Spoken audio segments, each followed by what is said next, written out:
alhamdulillah ambe opela jigi fu wati ko na feta so de bana la menna am la jella mo be fu ko no mal ko kan mo ti kere ngere ni na anga je kam na ba ke juma shu odi islam ya ko na je muka alhamdulillah ale kene ko na bi ana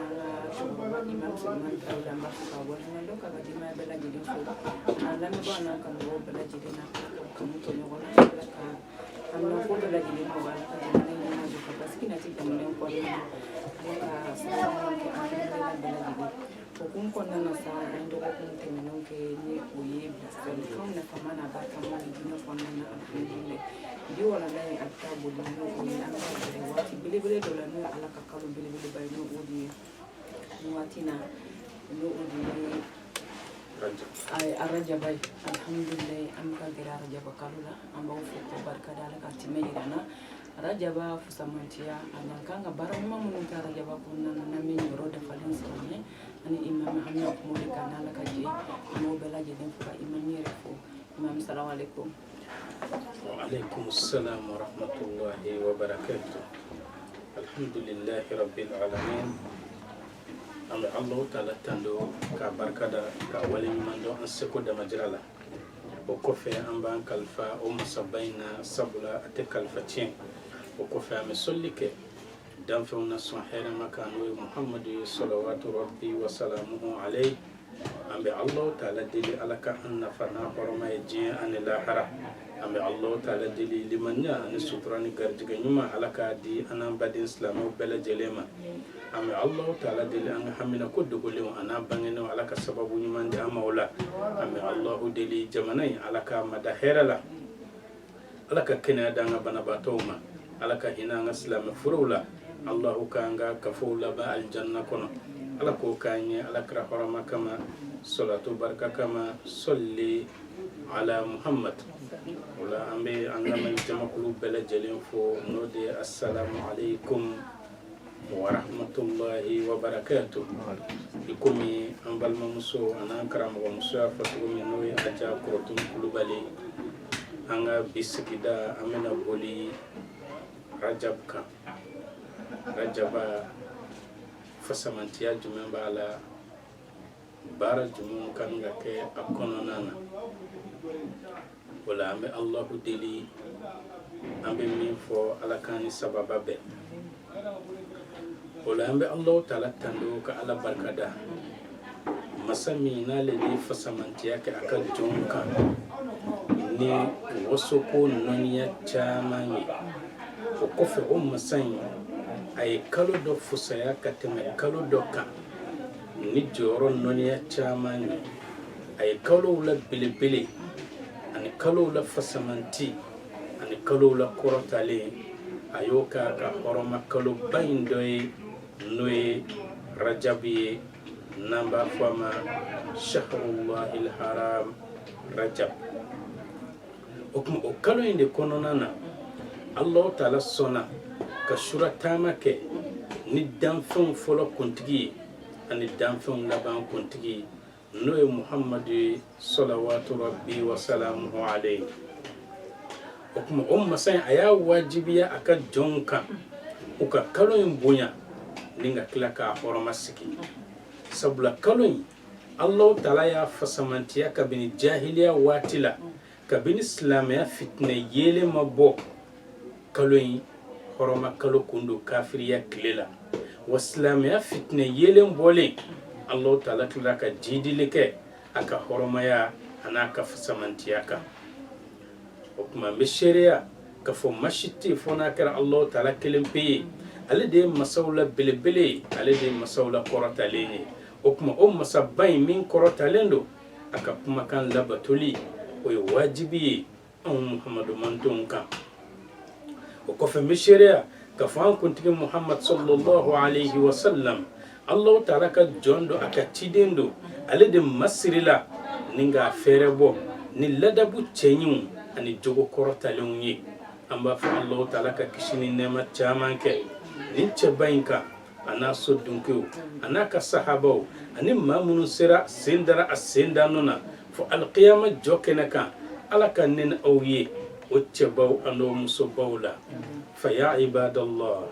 mbadin islami Allah ta'ala ka jom ala ba fayna qur'an kono suratu tauba la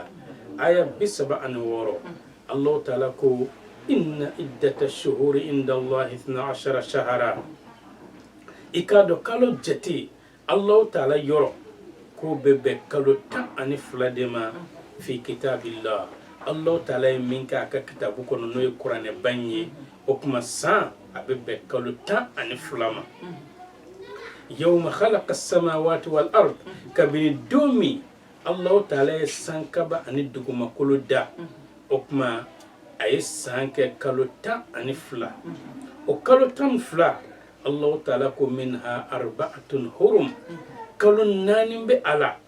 ulu horoma kalo yi dhalika ad-dinul qayyim kwa be fonde makonde dina klene nyere nabila ibrahima kumbe minka ni Allah ta'ala yodi cido na sahara mama no muhammadu sallallahu alayhi wa sallam Allah ta'ala suralaka fa ayalla bana fala tazlimu fihinna anfusakum aw kana aw yirakun tonyo o horama kalon nun kononana ni ala kota ana horomo cieni ani haramu walew kali angana nyiran tonyo ni oyi odila ala kraka hadisa do sallallahu alayhi wa sallam abi qur'an ayan sharhuke ala krako inna zamana qad istada ako ikado wati mununa ke hayati yawma khalaqa as-samawati wal ard fokana ke ikumi domi Allah ta'ala sankaba ani duguma kuluda sabula ka ko ala kra tilinye wati kunyagamina Allah ta'ala wati glan ka bla normal la tugumi ka kalu dada nyogon kan tugumi jahilu ya benyakami ara jaba kunta place la tugum selba kalo kunta place la tugum sungalo kunta place la tugum jomina kunta place la tugum kalo fuyi kunte mimba place la uye kalo benyakami nyogona nga ala kra chile ala kra ko wati mununa o kuma kalo munu nyu place uje ki ka do ko abele jele mununa kana placita ikomi domi Allah ta'ala sankabani duguma koloda sabula larabu ukumbe kalo do pousse o ka intérêt kama na fora sisa ko arajaba kan ngajo olu dumba fe kata bi mo do kan arajaba dunna keleteke olu fe o ka ladala o kuma o ba fo ko nin kalo min fle ko nin te arajaba yi o kuma o be nin kalo yelema ko ke domba kalo yi o kuma ka arajaba bla kalo werela o kuma o kumbe kalo pousse ta kalo be ya place je o ka intérêt personnel dron kama o kuma ala kratile ala krako ko kalo be ya place soro ikomi domi Allah ta'ala sankaba ani duguma koloda ako ikado kalo ere jati Allah ta'ala yoro obebe kalo ta ani fladema Allah ta'ala ka kitabu kono domi ay sankaba ani duguma koloda minha arba'atun hurum o kalo ta ani flala ko horoma kalo nani ndebe ala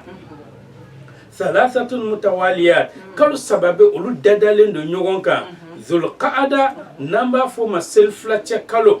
wa dhul hijja ani selba kalo wa muharram ani jomine ko nin kalo saba dadalen do nyogonka wa rajab annanina ode rajabai nafla ode la sisan no klefolo kanga be sibirima no e shini ngena shui walma dimashi akle folo kanga beoma sabula anfle juma shumina ni ya muga ani konontoy okuma ambe juma shumina sisa ni ya muga nu konontoy okuma juma e muga nu kononton donye imma kle folo kake sibiri walma kle folo kake dimashi okuma ko o rajabai kika do ko ale koronendo rajaba makono ani sungolo makono ni nyogonche ale de ba kelena to sabain tukutugulendo nyogona okuma ni hadisa abe bukhari kono ni tugoyina odela Allah ta'ala ba fu ayna qur'an kono o rajabain ka hukmu la tugun sabula alakra sallallahu alayhi wa sallam aye kele jamakulu dochi jamakulu kanga be mo sigima dɔw ko mɔgɔ 12 nga a ye jamakulu ɲɛmɔgɔ kɛ Abdullahi bun Jahash nga a y'u ci ka taa yɔrɔ jumɛn yɔrɔ dɔ bɛ Tɔifu fan fɛ ko Nakhla o kuma a y'u ci ka taa ye ko n'u sera yen u ka kafiruw ka ko sɛgɛsɛgɛ k'u ka ko jate minɛ ni ka na ni kafiruw ka kibaruya ye u bɛ ka bɛn min tigɛ silamɛya kama o kuma u selen Nakhla yɔrɔ la i k'a dɔn Qurayshiw ka sɛrɛ jamakulu nana tɛmɛ u la ka bɔ Tɔifu yan fan fɛ o y'a sɔrɔ cɛ 4 de tun bɛ ka sɛrɛ jamakulu in nafolo kɔlɔsi o kuma o cɛ 4 i k'a dɔn Alakira ka kɛlɛcɛ ninnu u ye cɛ 1 faga olu la ka 2 ɲɛnama minɛ 1 sera ka boli o kuma u ye sɛrɛ jamakulu in u y'a ganima sɔrɔ ani nafolo min b'a kɔnɔ nka nin kɛra ka kɔn Badru kɛlɛ ɲɛ ni kalo 2 ye o kuma kafiru u y'u kɛlɛ o kuma u ye Ibnu Hadrami faga o kuma o fagali in kɛra ka bɛn Rajaba makɔnɔ o tile laban de ma nga a ɲagamina kafiruw bolo sabula olu ye o tile laban kɛ Rajaba tile fɔlɔ ye o kuma a ɲagamina u bolo u kunna sirila yala Alakira ka diinɛ ye Rajaba kɔnɔ kɛlɛ daga de wa walima mun de don o kuma min u kunna sirila u bɛna Alakira ɲininka yan'u ka Alakira ɲininka Allahu Ta'ala ye kira kunnafoni Kuranɛ kɔnɔ Suratul Baqara la aya 217 Allahu Ta'ala ko yas'alunaka 'ani shahril harami qitalin fi ako Muhammad soni Makan kafiru bena i ɲininka hɔrɔma kalow la ko yala kɛlɛkɛli hɔrɔma kalo la ani kɛlɛkɛbaliya a la yala a ka diinɛ bɛ mun fɔ o kuma a ka Ala y'a daka ko kɛlɛ ka kɛ hɔrɔma kalo la wa sabula ale ye anw ka sɛrɛ jamakulu dɔ kɛlɛ hɔrɔma kalo la ka sɔrɔ a ma kɛ Rajaba dɛ a kɛra sunkalo Rajaba makɔnɔ tile laban nka a ɲagamina olu ma o kuma Allahu Ta'ala ko Muhammad ma kul Muhammad a fɔ kafiri ninnu ɲɛna dɛ qitalun fihi kabir ka kɛlɛ kɛ hɔrɔma kalo la ko junubu belebele de bɛ a la o kuma kabayira jurumuw don o kuma nin kalo ka kɛlɛ kɛ kalo o kalo a tɛ bɛn nka min bɛ nin kalo 3 la o de jidilen don hali an bɛ ɲɔgɔn kɛlɛ minnu kɛ da la o kuma nin si man ka kɛ Rajaba kɔnɔna na selifilacɛ kalo seliba kalo jɔ minɛ Rajaba hali an bɛ kɛlɛ minnu kɛ da la nin si man ka kɛ kɛlɛ man ɲi waati si dɛ nka n'i y'a kɛ nin kalo 4 kɔnɔna na junububa de b'i kana o kuma Allahu Ta'ala ko ka kɛlɛ kɛ hɔrɔma kalo la ko junububa b'a la a ko nka sa wasaddun an sabilillah maa min bɛ maaw kumaniya Allahu Ta'ala ka diinɛ labaarali la wa kufrun bi ani maa min kafiriyalen don ni Ala ye wal masjidil haram ani maa minnu bɛ maaw kumaniya k'u tɛ taa hɔrɔma misiri hiji n'o ye alkaaba ye wa ikhraju ahlihi min ani ka tila ka alkaaba so dunkew labɔ alkaaba dugu kɔnɔ n'o ye Makka ye akbaru inda Allah ko nin de junubu ka bon Allahu Ta'ala yɔrɔ wal fitna boli sɔn ashaddu min al qatli ko de fɛnɛ junubu ka bon ka tɛmɛ kɛlɛ kan hɔrɔma kalo kɔnɔ o kuma olu kunna sirila ko Alakira ye kɛlɛ kɛ hɔrɔma kalo kɔnɔ Allahu Ta'ala ko n'i ye kɔni ye kɛlɛ kɛ junububa b'i kan nka min ka jugu ni kɛlɛ ye hɔrɔma kalo kɔnɔ o de ye maaw tɛ se k'u ka diinɛ baara u fɛrɛ ma aw bɛ ka tasuma da u tigɛ ko sabula u selila aw yɛrɛ fɛnɛ kafiriyalen don ni Ala ye nin ka jugu ka tɛmɛ kɛlɛ ka hɔrɔma kalo kɔnɔ aw kɛlen don ka maaw kumaniya k'u tɛ t'u ka hiji ni umraw kɛ alkaaba la o ka jugu ni kɛlɛ ye hɔrɔma kalo kɔnɔ aw bɛ ka maaw labɔ u faso kɔnɔ ko sabula u silamɛyara o ka jugu ni kɛlɛ ye hɔrɔma kalo kɔnɔ aw bɛ ka boli sɔn nin fɛnɛ ka jugu ni kɛlɛ ye ka tɛmɛ hɔrɔma kalo ta kan o kuma Allahu Ta'ala y'a yira aw bɛ ka waleya minnu kɛ nin bɛɛ ka jugu ni kɛlɛ ye hɔrɔma kalo kɔnɔ ka mau kuma ni ala ka barala ka kafiriya ni ala ye ka mau kuma nyaw tita alkabala ka kila ka makankaw labo ko sabula islamiyara ka kila ka boliso aw be ka nin duru kelen kɛ nin junubu ka bo ka tɛmɛ kɛlɛ kan hɔrɔma kalo la o kuma ala kira kɛlen k'a fɔ ko k'a ye kɛlɛ kɛ hɔrɔma kalo la ka sɔrɔ a dun ma kɛlɛ kɛ a la a ɲagamina aw ma de kɛlɛ in kɛra Rajaba makɔnɔ tile laban aw ko k'o ye Rajaba tile fɔlɔ ye o kuma a ɲagamina aw ma aw kunna sirila aw wulila ka ɲininkali kɛ o kuma aw bɛ ka nin juguba 5 min kɛ ala kira bɛna mun fɔ o la o de la o Rajaba in hɔrɔma kalo la belebele dɔ don o de la mun de la a welela ko Rajaba ko sabula li'anna al-araba turajibuhu ay tu'azzimuhu sabula larabu u tun bɛ kalo in bonya kojugu u tun bɛ kalo in karama sigi kojugu o kuma fɛn min ni o ye fɛn ba ye a bɛ fɔ o de ma ko Rajaba fɛnw na belebele o kuma hɔrɔma kalo la belebele o dɔ de ye Rajaba ye o de la n badenkɛ n badenmuso e min bɛ ka an lamɛn o kuma an ka teliya ka baara ɲuman caman kɛ nin kalo in na sabula alakira ko sallallahu alayhi wa sallam man ahya awwala laylatin min rajab ko ni maa min ye Rajaba su fɔlɔ ɲɛnɛmaya ni maa min ye Rajaba su fɔlɔ ɲɛnɛmaya n'o kan ka bɛn sibiri su ma ni juma tile binna o kuma su min bɛ don a bɛ fɔ o de ma ko sibiri su n'o kan ka bɛn sibiri su ma walima dimanche su ma n'o ye sini su walima sinikɛnɛ su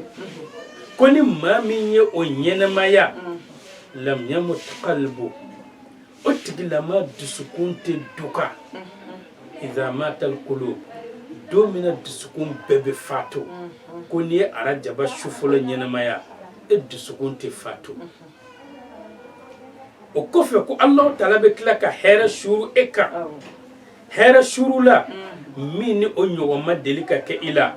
o kɔfɛ ko Ala b'i ka junubu bɛɛ kafari e bɛ kɛ i komi den min bangera a ba fɛ sisan junubu kisɛ kelen tɛ kɛ i la ni Rajaba su kelen ɲɛnɛmayali ye yala anw kan k'a to o su in ka tɛmɛ k'an to tulonkɛ la wa o de la alakira b'a fɔ an ye tugun sallallahu alayhi wa sallam a ko ala danfɛnw a ye aw hakiliw dayɛlɛ ni ka dusukun dade ni ka aw tulomajɔ a ka nin kuma in lamɛn inna Rajab i k'a dɔn Rajaba min filɛ dɛ shahrullahil asam Allahu Taala ka kalo kulo geren de don o kuma limaniya jɔnw bɛ cɛnɛli min kɛ an'u bɛ fili baara min kɛ Rajaba kɔnɔ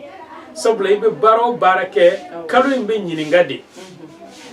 karisa ye mun ni mun kɛ e kɔnɔ kalo b'a bɛɛ jaabi nka i ye fili baara minnu kɛ walima i ye cɛnɛ minnu kɛ Rajaba kɔnɔ o kuma Rajaba a b'a fɔ Ala ye ni Ala y'a ɲininka a b'a fɔ ko ale m'a mɛn ale m'a ye o kuma limaniya jɔn ɲumanw u ka cɛnɛli jurumu Rajaba t'a seereya a b'a fɔ ale m'a mɛn sabula ale ye kalo kulo geren ye limaniya jɔnw ka walijugu kan nka ni e maa min y'i tugu ka Ala kota ko Rajaba ye kalo kulo geren ye o ma f'i ye dɛ ni y'i tugu ka Ala kota nin kalo in kɔnɔna na a b'i komi maa min taara jɔ Ala ka du kɛnɛ ma k'a fɔ Ala bɔ ka na an ka baari ta n'i bɛ sen na walima i tɛ sen na o kuma o junubu ka bon cogo min dɛ Ala kota fɛnɛ nin kalo in kɔnɔ a b'o cogoya de la nka ni maa minnu ye limaniya jɔn ye Rajaba t'olu ka walejuguya seereya kalo in kɔnɔna na n'u cɛnɛna walima u filila nka tugubanciw ko tɛ sabula maa dɔw bɛ yen olu m'a faamuya i komi an y'o mɔgɔ dɔ ye cogo min ale ko k'a fɔra ko Rajaba ye kalo kulo geren ye k'a tɛ jugumanw seereya o kuma ale bɛ makɔnɔli de kɛ ni Rajaba sera o y'ale ka sobiyeta daminɛlen o y'a ka gulɔmin ye o y'a ka jɛnɛya ye a ɲininkara karisa e ka ɲi kalo bɛɛ la fɔ nin kalo k'ale y'a mɛn ko nin kalo tɛ juguman seereya koyi o kuma o ye fili de ye o kuma an k'a dɔn k'a fɔ limaniya jɔnw bɛ cɛnɛli min kɛ dɛ a t'o de seereya o kuma Alakira sɔrɔla k'a fɔ faman sɔɔma minhu yawman ni maa min ye tile kelen pe dɔrɔn su arajaba la tile kelen pe dɔrɔn imanan i y'a su limaniya de kama wahtisaban ani baraji ɲini kama istawjaba alayhi ridwanullah ko Allah taala b'a wajibiya a yɛrɛ kan k'a bɛ jɛn e ma o kuma tile kelen pe n'i y'o su arajaba la ko Ala b'a wajibiya a yɛrɛ kan k'a bɛ jɛn e ma o kuma ni hadisa in a bɛ sɔrɔ zubdatul wa'idina kɔnɔ o kɔfɛ Alakira b'a fɔ an ye sallallahu alayhi wa sallam ako ra'aytu laylatal mi'raji naharan ako ne Muhammadu ka sanayɛlɛn su n ye kɔ dɔ de ye kɔ in ma'uhu ahla min al-asal kɔ in ji a ka di ka tɛmɛ di kan wa abradu min al-thalji kɔ in ji a sumalen do ka tɛmɛ gilasi kuru kan wa atyabu min al-misk kɔ in ji a suma ka di ka tɛmɛ parfum suma dumanw kan ni ko misku n'a ɲɔgɔnnaw faqultu li Jibril kɔ in ye ne Muhammadu ja kojugu o kuma ne ko Jibrila ma liman hada Jibrila yala ni kɔ in ye jɔn de ta ye قال جبريل كو لمن صلى عليك في رجب نما من يصليك محمد كا رجب كونو نانا ni konye imedi otikila madema odila mbade nke mbade muso ala kere bunda beda yele anya akoni arajaba shufula nyenamaya dusukun be fatu domi e dusukun te fatu o kore ko ebe kishidi o ni shu joli ka gele mo mima ala kre bonda flana de yele iye koni ye kle kelen pe dron shu arajaba la o kuma ko ale ba wajibi a yere ka je ema ni shu fene ka gele ima ala ye bonda sabanan dayele iye kuyi ka solli ke ala kraka oni mugo min desira solli la ala kraka est-ce que otigila ma yere dara kunandiya kama wa odila fazaziku aku madihu nabiyillahi azka ta'abudi ala kan nabiyuman tanuni ka solli kaka ka majamu ko ode bato la sanumanye bato te min ka sanu min jelendo nakadi ala abe ala nisoja asuma kadi katema ala kan nabiyuman tanunika mun kama lima haza min fadlin sabula ni jinya fasamantiya ani lahara fasamantiya ni ya be fara nyogonka ala kara kilenya kafo wa fakhrin ma bisika wasoni fon fen jinya kono ma bisika wasoni fon fen lahara ala kara kilenya be kafo wasu udadi jinya kuntigiya ani lahara kuntigiya ala kara tado wasote Allah taala de ya dama okuma ba fo yoro wore madihu siwal mukhtari bil aqli ya abathu ala kratana majamuni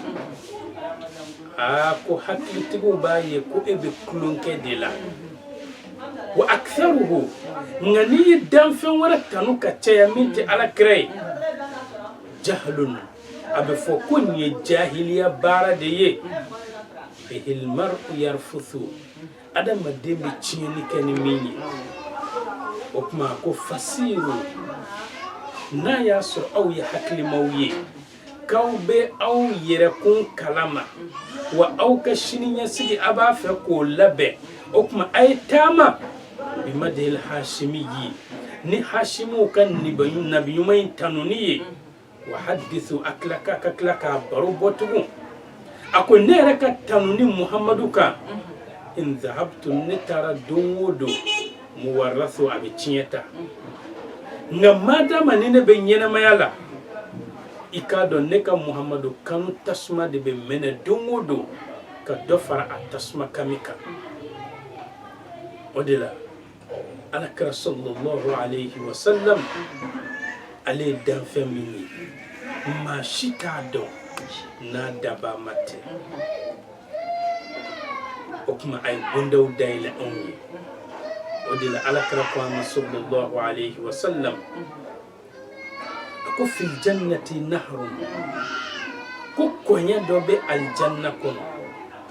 yuqalu lahu rajab a bɛ fɔ o kɔɲɛ in ma ko rajaba kɔɲɛ in yɛrɛ tɔgɔ dara a rajaba de la ashaddu bayadan min al-laban a ko kɔɲɛ in ji jɛlen don ka tɛmɛ nɔnɔ kɛnɛ kan kɔɲɛ in ji jɛlen don ni nɔnɔ kɛnɛ ye wa ahla min al-asal kɔɲɛ in ka di a ji ka di ka tɛmɛ di kan man sawma yawman min rajab ko ni maa min ye tile kelen pe dɔrɔn su a rajaba la saqahu allahu ta'ala min dhalika an-nahar ko allahu ta'ala bɛ e lami o kɔɲɛ in ji la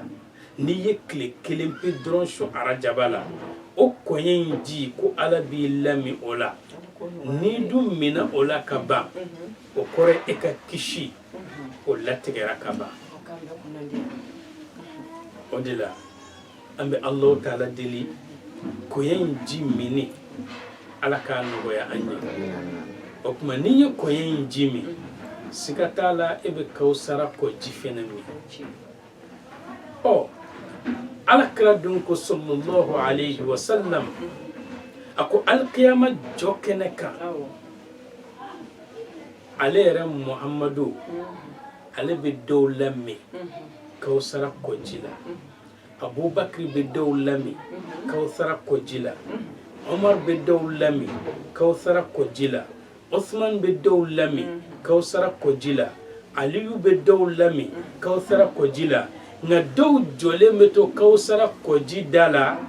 olu b'a ye verre jɔla u da la u mina verre bɔra u da la jɔn y'u lamɛn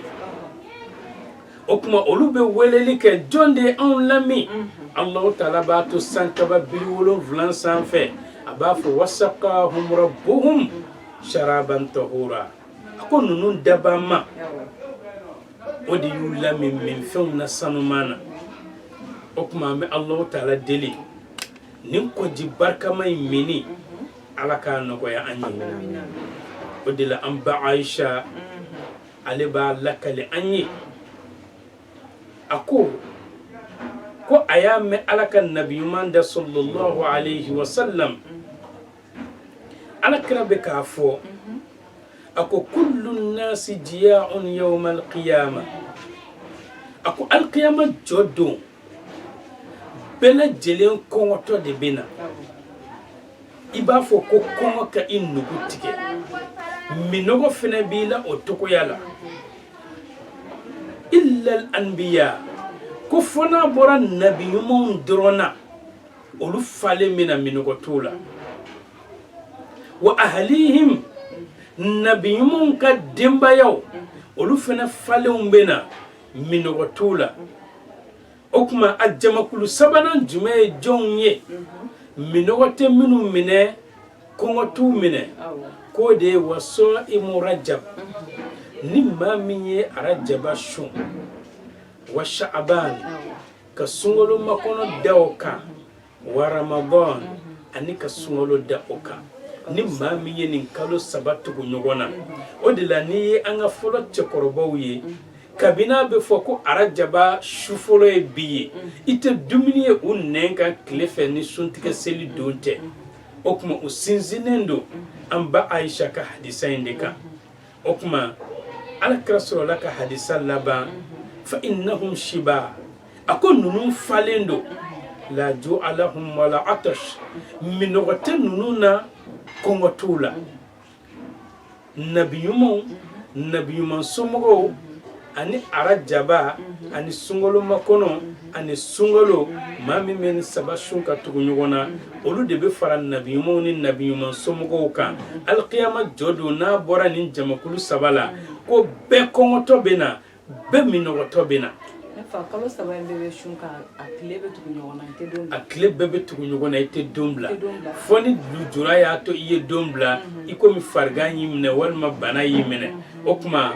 baasi t'i ka o la nka an bɛ mɔgɔw kunnafoni fɛnɛ maa min ni e y'a dɔn k'a fɔ n'i ye arajaba ni sunkalo makɔnɔ sun i bɛna kɛɲɛ sunkalo la o tuma a tɛ bɛn e k'a kɛ wala walima maa min hali ni e y'a dɔn k'a fɔ n'i ye tile 10 walima tile 2 sun yanni sunkalo cɛ a bɛ jouer i ka sunkalo baara kan a tɛ bɛn